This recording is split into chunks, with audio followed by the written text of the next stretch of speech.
Welt, SBLs und OM und einen schönen Ostermontagabend. Hier ist Delta Lima 0 Sierra Hotel, die Clubstation des DARC-Distriktes Schleswig-Holstein. Am Mikrofon ist DL9LBG. Ihr hört den Nordostsee-Rundspruch, Ausgabe Nummer 303 für die vergangene 15. Kalenderwoche 2020. Ausgestrahlt wird der Rundspruch heute Abend auf folgenden Relais und Frequenzen. Auf dem 2 Meter Stadtrelais Delta Bravo 0 Zulu Alpha auf 145,625 MHz. Dann auf dem Buchsblattrelais auf 70 cm Delta Bravo 0 Papa Charlie auf 439,100 MHz. In Südholstein und Hamburg, da hört man uns auf dem 70 cm Relais in Armstedt bei Neumünster. Das ist Delta Bravo 0 Papa Romeo auf 439,350 MHz. Und auch heute Abend gibt es wieder eine Aussendung auf 80 Meter auf 3622 kHz in SSB im unteren Seitenband. Ich bitte die genannten Relais und Frequenzen für die Dauer des Rundspruchs freizuhalten, damit die Aussendung überall ungestört empfangen werden kann. Ich danke euch. Der Nordostsee-Rundspruch ist das Amateurfunk-Magazin für die Region zwischen den Meeren mit Tipps, Meldungen und Hinweisen aus Schleswig-Holstein, Hamburg und Mecklenburg. Die Redaktion dieser Sendung hat Michael, DL9LBG, und er ist hier für euch auch am Mikrofon der Distriktsclubstation Delta Lima 0 Sierra Hotel. Diese Sendung läuft auch wöchentlich im Programm von Satzzentrale, dein Technikradio, an jedem Mittwochabend um 21 Uhr und dann am Donnerstagabend noch einmal in einer Wiederholungssendung um 0 Uhr sowie 24 Stunden bei uns im Nordostsee-Rundspruchradio. Wir beginnen unsere kleine Sendung wie immer mit unserem kleinen Kalendarium. Heute ist der 104. Tag des Jahres, noch 262 Tage bis Jahresende. Namenstag haben heute Ida, Gilda und Martin. Sonnenaufgang in Bredstedt in Nordfriesland war heute Morgen um 6:25 Uhr der mitteleuropäischen Sommerzeit. Sonnenuntergang ist dort in gleich fast 10 Minuten um 20:24 Uhr MESZ. Der Tag in Nordfriesland ist heute 13 Stunden und 59 Minuten lang. In Bad Kleinen am Schweriner See, auch dort hört man uns, dort war Sonnenaufgang heute Morgen um 6:17 Uhr. Sonnenuntergang war dort jetzt gerade eben um 20:12 Uhr der mitteleuropäischen Sommerzeit. Dort war der Tag heute 13 Stunden und 55 Minuten lang. Die Themenübersicht im Nordostsee-Rundspruch. Großraummobilwettbewerb des DARC-Distriktes Schleswig-Holstein am 17. Mai. Dann blicken wir nach Hamburg, genauer gesagt nach Harburg. Die UV-Abende im April und Mai des VfDB-Ortsverbandes Hamburg-Harburg Z27 fallen aus. Dann ist eine neue UV-Info Nummer 3 2020 erschienen. Die Bundesnetzagentur vergibt allgemeine Frequenzzuteilung für drahtlose Mikrofone. Dann habe ich wieder regionale VHF-UHF-Conteste in unserer Region für euch zusammengestellt. Dann gibt es die Vorhersage der UKW-Bedingungen in und um Schleswig-Holstein mit der aktuellen Wettervorhersage und daran anschließend wie immer den Deutschland-Rundspruch der vergangenen Woche von den Kollegen der Redaktion CQPL. Erstes Thema im Nordostsee-Rundspruch. Großraummobilwettbewerb des DARC-Distriktes Schleswig-Holstein am 17. Mai. Auch in diesem Jahr veranstaltet der DARC eine Reihe von punktezählenden Mobilwettbewerben. Jedoch fallen, bedingt durch die Corona-Krise und die damit einhergehenden Versammlungsverbote, diverse 2 Meter Anfahrtmobilwettbewerbe aus. Nicht davon betroffen sind jedoch die Großraummobilwettbewerbe auf 80 Meter. Diese finden weiterhin wie geplant statt, da für den Wettbewerb selbst und die Auswertung keine persönlichen Kontakte notwendig sind. Wenn ihr also mobil auf 80 Meter QRV seid, dann könnt ihr auf die 80 Meter Großraumveranstaltungen ausweichen, um dort eure Jahrespunkte zu erarbeiten. Dazu teilt Udo Delta Golf 6 Lima Alpha Uniform mit, dass in diesem Jahr insgesamt 7 Großraummobilwettbewerbe durchgeführt werden. In diesem Zusammenhang geht ein Dank an den DARC-Distrikt Württemberg, Distrikt Papa, der dem Distrikt Schleswig-Holstein die Ausrichtung eines Mobilwettbewerbs überlassen hat. Notiert euch also schon mal den Sonntag, den 17. Mai. Dann findet der 80 Meter Großraummobilwettbewerb des DARC-Distriktes Schleswig-Holstein statt. Unterlagen dazu könnt ihr bereits jetzt bei Udo DG6LAU per E-Mail anfordern. Die E-Mail-Adresse lautet dg6lau, also Delta Golf 6 Lima Alpha Uniform, @darc.de. Die UV-Abende im April und Mai des VfDB-Ortsverbandes Hamburg-Harburg Z27 fallen aus. Der UV-Abend von Z27 Hamburg-Harburg, der zunächst vom 14. April auf den 21. April verlegt wurde. Diese Verlegung, die stammte wohl noch aus der Zeit, als man davon ausging, dass nach den Osterferien wieder alles seinen normalen Gang geht. Also dieser OV-Abend fällt aufgrund der zurzeit bestehenden Corona-Krise ersatzlos aus. Darüber informiert der OVV von Z27, das ist Bernie, Delta Lima 6, X-Ray, Bravo.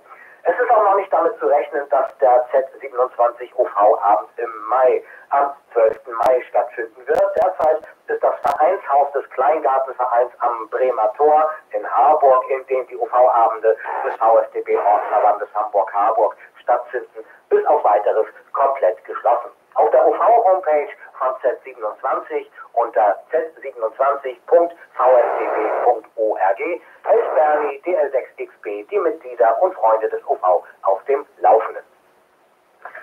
OV-Info Nummer 3 2020 ist erschienen. Am vergangenen Mittwoch hat Sina Kirsch vom Referat Öffentlichkeitsarbeit im DARC die neue OV-Info 3 2020 veröffentlicht. Ihr findet diese im geschützten Mitgliederbereich der DARC-Webseite.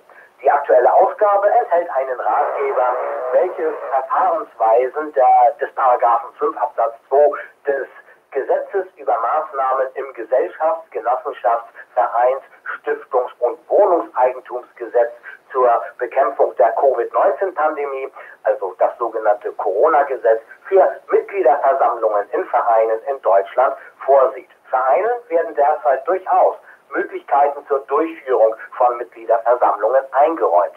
Sie können während der Corona-Krise grundsätzlich auch online und per schriftlicher Stimmabgabe im Vorfeld abgehalten werden, wenn es also um Beschlussfassungen oder Wahlen geht. Das ist aber in unserem Verein derzeit nicht notwendig. Der Vorstand des DARC e.V. erachtet es als sinnvoll, DARC-Mitgliederversammlungen auf OV- und Distriktsebene momentan nicht auszurichten und im Herbst neu zu laden.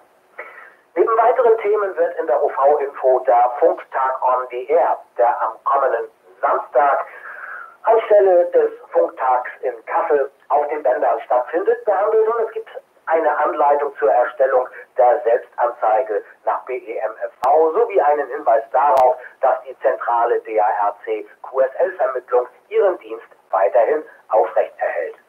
Der Dietmar DL1 ZAX, der ist nach wie vor in Baunatal sehr eifrig.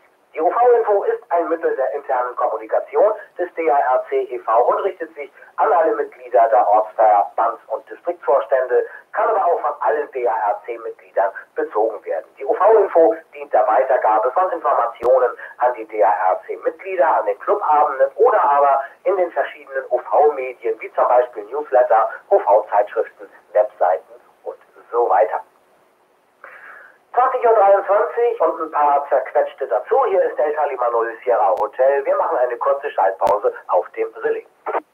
Übertragung am Münsterrelais klappt nicht. Die NF ist sehr, sehr leise. Die C5BT Mitfo. Ja, ich hoffe, Heinz PO5GI hat es vernommen. Dieter, DC5BT, teilt soeben mit, dass die Übertragung auf Armstedt NF-mäßig relativ leise ist. Heinz, bitte mal kontrollieren, ob du da Möglichkeiten hast, vielleicht die NF-Gain hochzudrehen oder was auch immer. Du bekommst das schon hin. Nächstes Thema im Nordostsee-Rundspruch. Hier ist übrigens Delta Lima 0 Sierra Hotel. Am Mikrofon DL9 LBG. Die Bundesnetzagentur vergibt allgemeine Frequenzzuteilung für drahtlose Mikrofone. Am vergangenen Mittwoch, dem 8. April, hat die Bundesnetzagentur Frequenzen im früheren TV-UHF-Bereich zwischen 470 und 694 MHz für die professionelle Nutzung drahtloser Mikrofone allgemein zugeteilt. Die Frequenzen für drahtlose Mikrofone können zum Beispiel in der Kulturwirtschaft künftig kostenlos und ohne förmliche Beantragung genutzt werden, erklärt Jochen Hohmann, der Präsident der Bundesnetzagentur. Durch die Allgemeinzuteilung entfallen für ca. 18.000 Einzelzuteilungen künftig die Zuteilungsgebühren und Frequenznutzungsbeiträge. Neben der finanziellen Entlastung entbürokratisiert die Allgemeinzuteilung Frequenznutzungen für professionelle Nutzer, unter anderem im Bereich Rundfunk und Theater, bei Konzertveranstaltungen oder in anderen Veranstaltungseinrichtungen.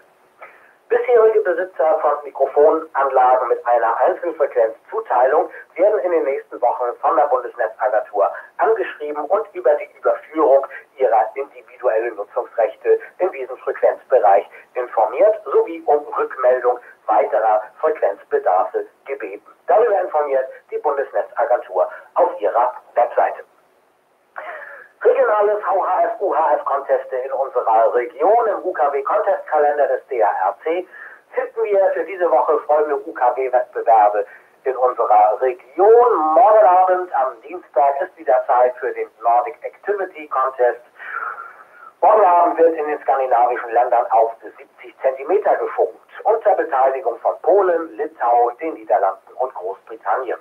Und auch der DARC-Distrikt Westfalen Süd veranstaltet am Dienstagabend, also morgen, wieder seine WSA-Aktivität auf 2 Meter und 70 Zentimeter. Der tschechische Mondcontest findet am Mittwochabend auf 6 Meter statt. Und für unsere 4 Meter Freunde gibt es am Donnerstagabend einen weiteren Nordic Activity Contest auf 70 MHz. Und für den kommenden Sonntag können sich unsere CW-Freunde den französischen REF Cross Contest auf 2 Meter vormerken. Dieser findet am kommenden Sonntag zwischen 5 und 10 Uhr UTC statt. Vorhersage der UKW-Bedingungen in und um Schleswig-Holstein, die Wetterlage. Ein Hoch über Schottland beeinflusst zunehmend das Wetter im Norden und gleichzeitig wird an der Westflanke eines Tiefs über Skandinavien weiterhin Kaltluft polaren Ursprungs nach Schleswig-Holstein geführt.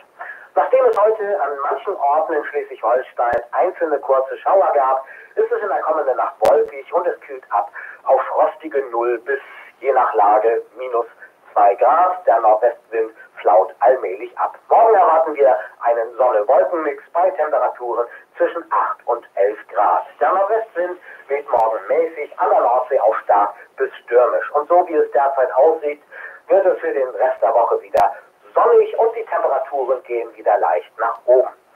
Und wie schaut es auf UKW aus? Naja, eher mäßig. Die ungünstigen Strömungsverhältnisse sorgen kaum für Tropobedingungen. Möglicherweise können sich aber zur Wochenmitte bei zunehmender Erwärmung leicht angehobene Bedingungen einstellen. Freuen wir uns also auf die Meteoritenschauer der Lyriden. Diese erscheinen derzeit und noch bis zum 24. April. Das Maximum wird für den 20. April erwartet, was den Meteorscatter-Freunden sicher einige schöne 2 Meter DX bescheren dürfte. Soweit, ihr Lieben, die Meldungen des Nordostsee-Rundspruchs für diese Woche. 2 Minuten vor 8:30 ist es. Hier ist Delta Lima 0 Sierra Hotel am Mikrofon DL9 LBG und es geht weiter mit dem Deutschland-Rundspruch. Ausgabe Nummer 14 2020 für die 15. Kalenderwoche mit folgenden Themen. Funkamateure in Saudi-Arabien erhalten Zugang zum 50 MHz Band. Dann etwas zum Thema Völkerverständigung. DK5LA hilft Chinesen und die Chinesen helfen DK5LA. Dann ist eine neue Folge Interview unter dem Turm erschienen, Ausgabe Nummer 20 mit der IBFD, der Interessengemeinschaft Blinder Funkamateure Deutschlands. 70 Jahre DARC, 30 Jahre RSV, es gibt Neues von den Jubiläumsaktivitäten. Gemeinsam auf Distanz die Clubmeisterschaft mit Stern, kurz CM Stern. Da ruft der DARC e.V. am 18. April am kommenden Samstag zum Funktag on the Air auf. Dann haben wir aktuelle Conteste im Programm und was gibt es Neues vom Funkwetter.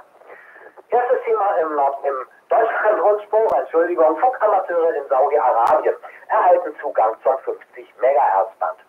Die Saudi Amateur Radio Society, kurz SARS, hat bekannt gegeben, dass die Regulierungsbehörde CITC in Saudi-Arabien vereinbart hat, dass Funkamateure den Frequenzbereich von 50 bis 54 MHz nutzen dürfen. Die ersten Kontakte fanden auf dem Band am 2. April statt. Funkamateuren in Saudi-Arabien ist es gestattet, mit maximal 50 Watt HF zu senden. Die Lizenzunterlagen können in englischer Sprache heruntergeladen werden. Ein Login dazu ist nicht erforderlich. Eine PDF-Datei mit technischen Rahmenbedingungen wurde noch nicht aktualisiert und steht noch aus. Darüber berichtet das britische Nachrichtenportal Southgate. Völkerverständigung. DK5LA Japan hilft Chinesen und Chinesen helfen Delta Kilo 5 Lima Alpha. 2018 und 2019 hatte Reinhard Kühn Delta Kilo 5 Lima Alpha bei der chinesischen Longjiang 2 Mondmission mit seiner EME-Anlage das Harbin Institute of Technology in China unterstützt. Die Experimente der Mission wurden unter anderem von Funkamateuren erdacht und durchgeführt. Federführend in China war Wei Mingquan, Bravo Golf Zoo, Bravo Hotel Charlie. Darüber hatten seinerzeit die Medien weltweit wie auch die CQDL ausführlich berichtet.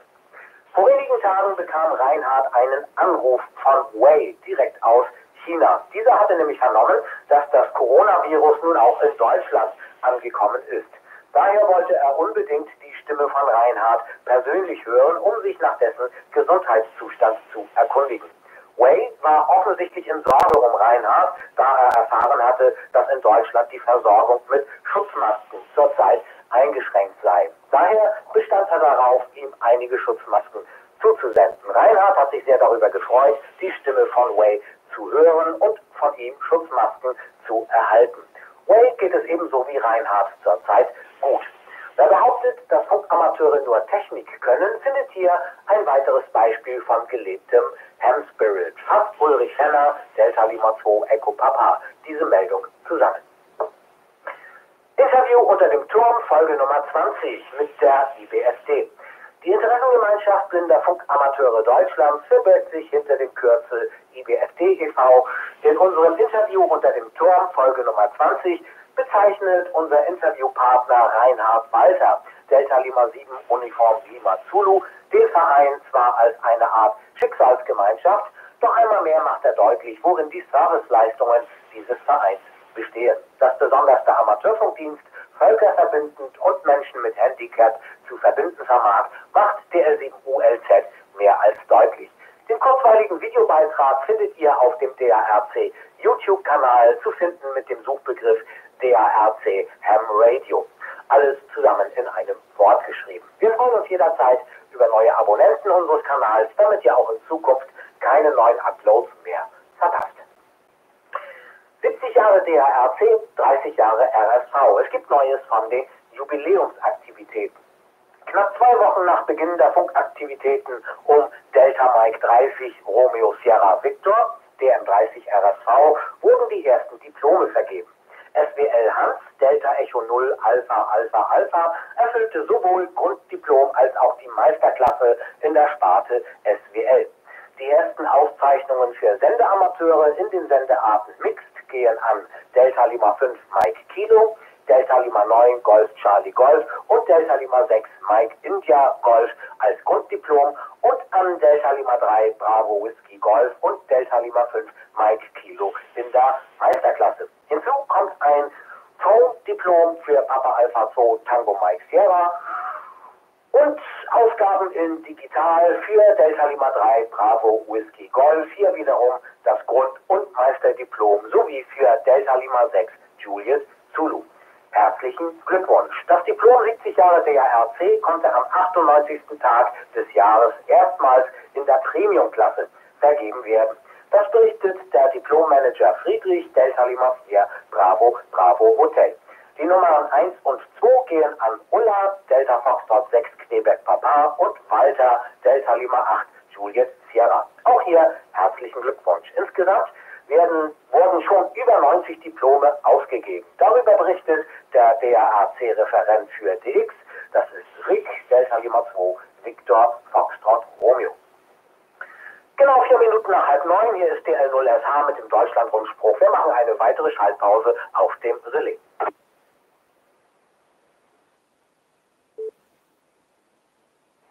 Keine weiteren Wortmeldungen oder Notrufe. Hier ist Delta Lima 0 Sierra Hotel. Gemeinsam auf Distanz. Die Clubmeisterschaft mit Stern. So lautet die Überschrift des nächsten Beitrags im Deutschland-Rundspruch. Hier ist Delta Lima 0 Sierra Hotel. Die Corona-Pandemie wirkt sich auch auf das Wettbewerbsgeschehen im DARC e.V. aus. Für das Jahr 2020 zeichnet sich eine alternative Clubmeisterschaft ab. Die DARC Clubmeisterschaft 2020, wie wir sie bisher kennen, muss leider abgesagt werden. Covid-19 verbietet Multi-Operator-Betrieb und oft auch Portabelaktivitäten. Die offizielle Absage des CW Field Days bringt die Planung vieler aktiver Ortsverbände durcheinander, denn für einige Ortsverbände ist der CW Field Day der wichtigste Punktelieferant. Es kann 2020 also keine reguläre und faire Clubmeisterschaft geben. Auch möchte das Contest-Referat keine Anreize zu unvernünftigen Verhalten geben. Als Alternative schreibt das Contest-Referat für 2020 die CM Stern aus. Der Stern steht in diesem Fall für die Sonderbedingungen dieses einmaligen Jahreswettbewerbs. Die Bedingungen sind einfach und sollen breite UV-Aktivitäten fördern. Eine davon lautet beispielsweise, alle vom Contest-Referat von Ostern bis Dezember ausgewerteten Wettbewerbe zählen. Also nicht nur die 10 Wettbewerbe, die sonst in der Clubmeisterschaft relevant sind, sondern alle DARC-Conteste. Es gibt keine Auswahl, keine Streichkonteste und keine taktischen Überlegungen, ausgenommen bei Portabelaktivitäten, solange Beschränkungen gelten.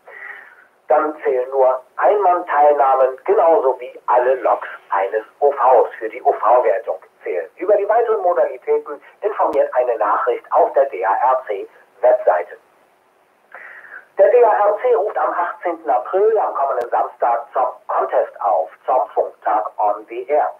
Schweren Herzens mussten wir den 5. Funktag in den Kasseler Messehallen am 18. April erklärt Ronny Jerke, Delta Golf 2, Romeo Oscar November. Umso mehr freuen wir uns nun auf den Funktag on the Air, den unser Contest-Referat ausgeschrieben hat, so das DARC-Vorstandsmitglied.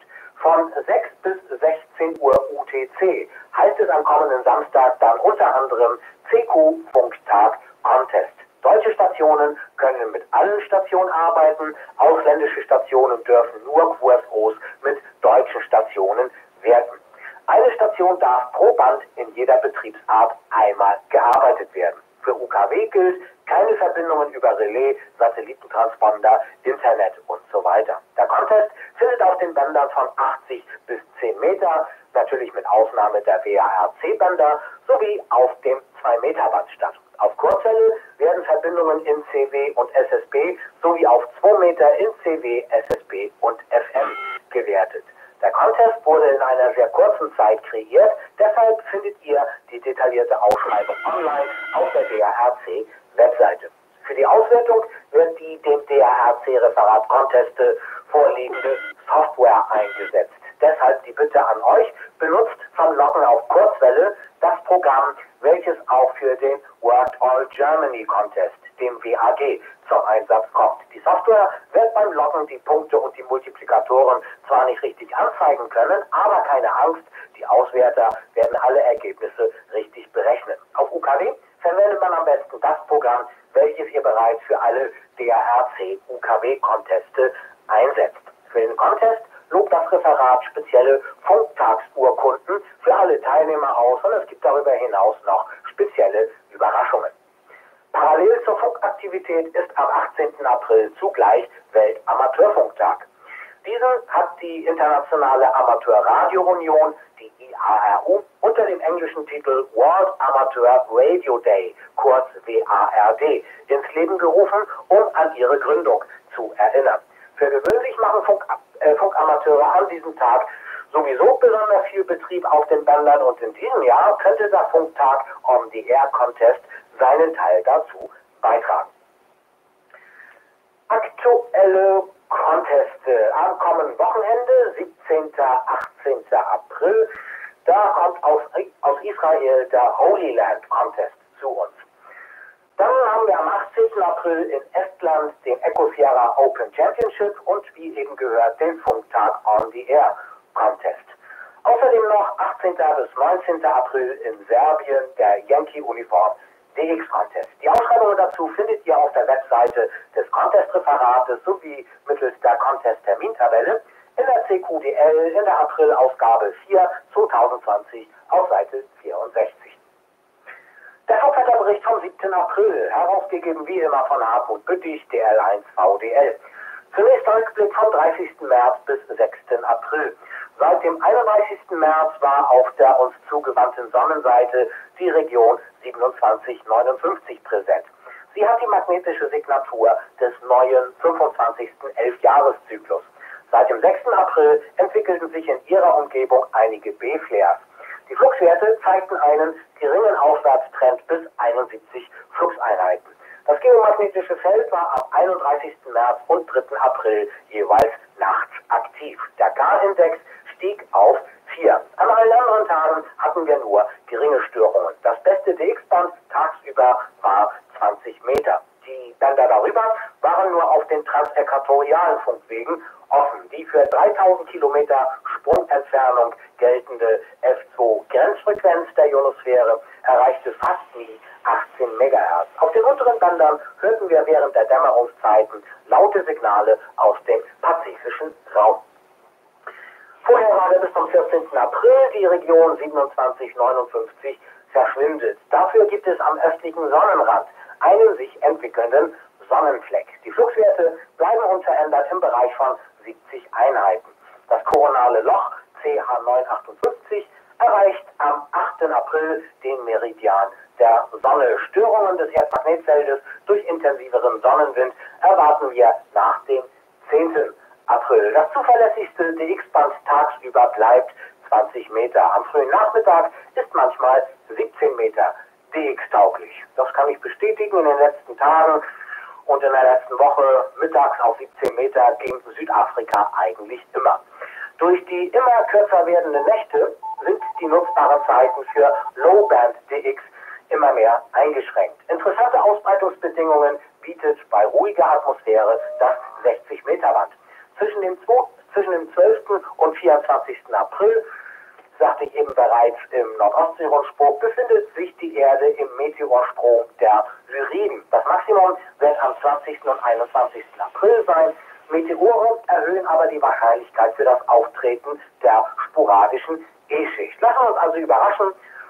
Frohe und gesunde Ostern, das schreibt Hardy DL1 VDL. Und hier noch die Orientierungszeiten für Greyline DX, alle Zeiten in UTC. Sonnenaufgang in Neuseeland ist um 18:39 Uhr, in Ostaustralien um 20:39 Uhr, in Westaustralien um 22:32 Uhr. In Singapur, da geht die Sonne auf um 23 Uhr und 2 Minuten. In Japan um 20:18 Uhr, auf Hawaii um 16:18 Uhr. Sonnenaufgang in Anchorage in Alaska ist um 14:58 Uhr Weltzeit, in Johannesburg in Südafrika um 4:20 Uhr. An der USA-Westküste in Kalifornien, da geht die Sonne auf um 13:45 Uhr UTC, auf den Falklandinseln um 10:30 Uhr und in Berlin in Deutschland um 4:25 Uhr. Sonnenuntergang USA-Ostküste 23:27 Uhr, USA-Westküste 2:39 Uhr. In Sao Paulo in Brasilien, dort geht die Sonne unter um genau 21 Uhr Weltzeit. Auf den Falklandinseln um 21:26 Uhr. Auf Hawaii um 4:48 Uhr. In Anchorage in Alaska, dort geht die Sonne unter um genau 5 Uhr Weltzeit. In Johannesburg in Südafrika um 16 Uhr. In Neuseeland um 6:05 Uhr.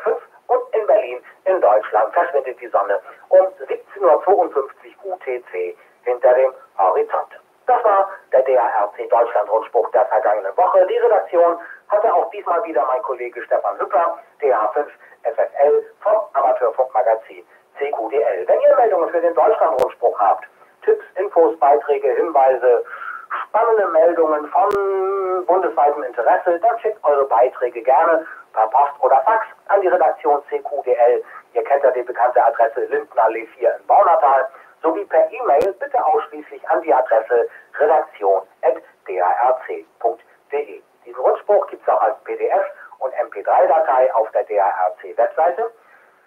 Im Hemnet unter db0hq, also Delta Bravo 0 Hotel Quebec.ampr.org, sowie per E-Mail-Abonnement im Internet über die DARC-Webseite könnt ihr euch dazu jederzeit an- und abmelden. Bitte bewahrt dazu eure Mitgliedsnummer und euer Passwort stets griffbereit auf. Soweit, ihr Lieben, der Nordostsee-Rundspruch für diese Woche. Die heutige Sendung könnt ihr nochmal nachlesen und auch nachhören. Online bei uns auf nord-ostsee-rundspruch.de. nordostseeradio.de. Habt ihr Nachrichten hier aus euren Ortsverbänden in unserer Region, in unserem Sendegebiet zwischen Nordfriesland, Hamburg, Rostock und umzu? Super, dann schickt eure Beiträge der Redaktion Nordostsee-Rundspruch. Das könnt ihr tun per E-Mail. Die Adresse dl9lbg, also Delta Lima 9, Lima Bravo Golf, @drc.de. Telefaxe könnt ihr schicken an folgende Nummer 04381 902 4735 und eine Sprachmailbox ist auch geschaltet, auf der ihr eure Beiträge telefonisch hinterlassen könnt. Und wenn ich gerade am Redaktionsschreibtisch bin, erwischt ihr mich unter folgender Nummer auch persönlich und live 04381 Vorwahl von Lütchenburg und dann der Anschluss 410 9000 und nutzt auch die Kommentarfunktion und das Kontaktformular auf nord-ostsee-rundspruch.de. Wir wünschen euch weiterhin einen schönen Ostermontagabend, allen Kranken unter uns eine baldige Genesung, allen Gesunden unter uns, dass es so bleibt, allen Mobilisten da draußen in Stadt und Land eine gute Fahrt und allen Geburtstagskindern dieser Woche einen herzlichen Glückwunsch. Wir verabschieden uns mit herzlichen Grüßen von Haus zu Haus.